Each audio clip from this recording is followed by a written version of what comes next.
एक बार दो बहनें लीना और सीमा कॉलेज से मिली अपनी छुट्टियां मनाने अपने फार्म हाउस पर जाती हैं। वहाँ एक बूढ़ा नौकर रहता है जो उस फार्म हाउस की देख रेख करता था। एक दिन लीना कॉलेज के असाइनमेंट्स बना रही होती है, तभी उसे महसूस होता है कि कोई उसके पीछे से चल के गया। लीना पीछे मुड़ के देखती है पर कोई नहीं दिखता उसे। हाँ, ये कैसा एहसास था? कोई गया मेरे पीछे से। लीना डर जाती है और बगीचे के झूले पे बैठ के अपना असाइनमेंट पूरे करने लगती है। तभी उसे पीछे से कोई झूले पे धक्का देता है। अरे ये झूला किसने झुलाया? कौन है? कौन है? तभी एक आवाज आती है, कोई है। वो भागने लगती है। भागते भागते वो फार्म हाउस के पीछे वाले स्टोर रूम में पहुंच जाती है। भगवान रक्षा करो मेरी। तभी लीना की नजर वहाँ पड़े हड्डियों पर पड़ी। लीना के होश उड़ गए। हाँ, ये किसकी हड्डियाँ हैं? तभी उन हड्डियों से अजीब अजीब आवाजें सुनाई देने लगती हैं। आखिर तू आ ही गई यहाँ मेरे पास। मैं कब से तेरा इंतजार कर रहा था। कौन हो तुम? क्यों मुझे परेशान कर रहे हो? मैं तेरा काल हूँ। मैं कब से सोच रहा था कि कोई इस कमरे में आए और मेरा श्राप खत्म हो। कैसा श्राप? मुझे मत मारो। हे भगवान, मैं ये कहाँ फंस गई? हड्डियों का ढांचा अजीब अजीब आवाजें निकालते हुए लीना की तरफ बढ़ने लगता है। बचाओ मुझे, इस हड्डियों के ढांचे से बचाओ कोई। लीना वहाँ से भागना शुरू करती है। भागते भागते वो फार्म हाउस के अंदर घुस जाती है और अपने कमरे में चली जाती है और अंदर से दरवाजा बंद कर लेती है। बाल बाल बच गई आज तो। आज के बाद उस तरफ बिल्कुल भी नहीं जाऊंगी। लीना अभी भी डर से कांप रही होती है। तभी दरवाजा खटखटाने की आवाज आती है। लीना आवाज सुन के सहम जाती है। कौन है वहाँ? मैं हूँ दीदी। क्या हुआ? दरवाजा खोलो। सीमा की आवाज सुन के लीना थोड़ी राहत में आती है। लीना भाग के दरवाजा खोलती है। क्या हुआ दीदी, आप ठीक तो हो? यहाँ कुछ ठीक नहीं है, बहुत अजीब अजीब हरकतें होती हैं। क्या ठीक नहीं है? अब वो स्टोर रूम, हड्डियाँ, ढांचा। इतना बोलते ही बेहोश हो जाती है। सीमा लीना को बिस्तर पे सुला देती है। फिर सीमा फार्म हाउस के स्टोर रूम में जाती है। देखने पर वहाँ वैसा कुछ नहीं मिलता। सीमा वापस आ जाती है। फिर सीमा उस नौकर को बुलाती है। हरिया, ओ हरिया, यहाँ आओ। जी मालकिन, क्या हुआ? तुम हमें बुलावत रही? हाँ, तुमसे कुछ पूछना है। जी बताइए मालकिन। यहाँ कभी कुछ हुआ था क्या? मालकिन, बहुत पुरानी बात है। जब तुम्हारा दादाजी यहाँ रहत रहे तब यहाँ एक नौकर काम करता था। एक दिन बाद नौकर पैसों के लालच में दादाजी पर ही हमला कर दी।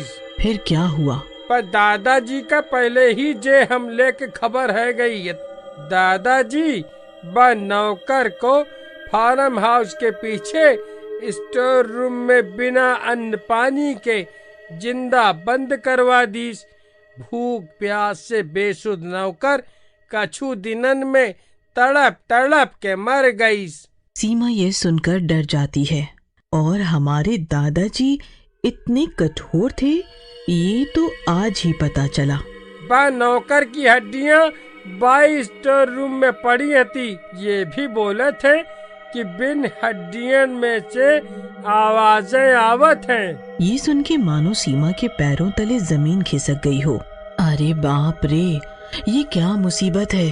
कहीं लीना उन्हीं हड्डियों की तो बात नहीं कर रही थी? वो भी तो स्टोर रूम हड्डियाँ खोपड़ी बोल के बेहोश हो गई थी। अच्छा ठीक है, तुम जाओ हरिया काका, कोई जरूरत होगी तो आपको आवाज दूंगी। फिर बूढ़ा हरिया वहाँ से चला जाता है। सीमा इतना ज्यादा डर जाती है कि वो अपने कमरे में अकेले सोने की हिम्मत नहीं कर पाती और लीना के कमरे में उसी के साथ सो जाती है। फिर रात होने पर हड्डियों का ढांचा एकाएक आवाजें निकालने लगता है। डरावनी भयानक आवाजें सुन के लीना की नींद खुल जाती है। सीमा उठ, ये कैसी आवाजें निकाल रही है? मजाक नहीं कर मेरे से। उठ ना, उठ ना। पागल है क्या? सोने दे, मुझे बहुत नींद आ रही है। लीना समझ जाती है कि सीमा वाकई सो रही है। तो फिर ये आवाजें कहाँ से आ रही हैं? सीमा तो सो रही है, कहीं वो हड्डियों वाला ढांचा तो नहीं? तभी फिर से डरावनी पुकार सुनाई देती है। आजा, कब से बेचैन हूँ मैं। आ सीमा उठ, वो फिर से बुला रहा है। वो मुझे जिंदा नहीं छोड़ेगा। क्या हुआ? क्यों हंगामा कर रही हो इतनी रात में? आज तो मजा आएगा, मेरा बदला पूरा होगा। मेरे पास आओ। अरे ये कैसी आवाजें हैं? ये कहीं वही भूखे नौकर की हड्डियों की आवाज तो नहीं? भूखा नौकर? ये क्या कह रही हो तुम? फिर सीमा लीना को सारी बात बताती है जो हरिया ने उसे बताई थी। अरे मर गए रे, ये हम कहाँ फंस गए? हम तो कॉलेज की छुट्टियां सुकून से बिताने आए थे और कहाँ इन हड्डियों के जंगल में फंस गए। उन हरिया काका को बुलाते हैं, शायद वो हमारी कुछ मदद कर सके। हरिया काका कहाँ हो? जल्दी यहाँ आओ। हरिया भाग के उनके कमरे में पहुँचता है। जी मलकिन, कहिए कैसन याद किए हमका? क्या आपने वो आवाजें आज सुनी जो भयानक हड्डियों की आवाजें हमें आ रही हैं? मुझे लगता है ये जरूर उन्हीं नौकर की हड्डियों की आवाजें हैं। लीना ने आज दोपहर में उन हड्डियों के ढांचों को चलते देखा था। सीमा हरिया से बात कर रही होती है, तभी अचानक लीना की नजर पीछे रखे शीशे पर जाती है, जिसमें लीना और सीमा का प्रतिबिंब तो था, पर हरिया नौकर का नहीं। लीना को सब कुछ समझ आ जाता है। वहीं हरिया नौकर भी ये सुन के गुस्से में आ जाता है कि लीना दोपहर में उसी कमरे में गई थी। उसकी आंखें लाल हो गई। का कहीं मलकिन ई दोपहरिया में स्टोर रूम में गवी रहे? हरिया का गुस्सा देख लीना हरिया को रसोई से पानी लाने को कहती है। ए छोकरी, मैं तेरे बाप का नौकर नहीं।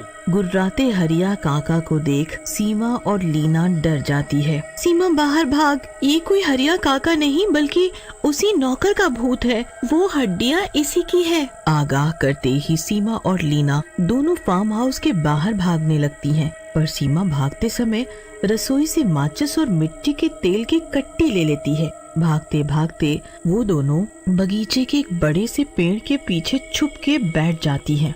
ए छोकरियों, कहाँ गई?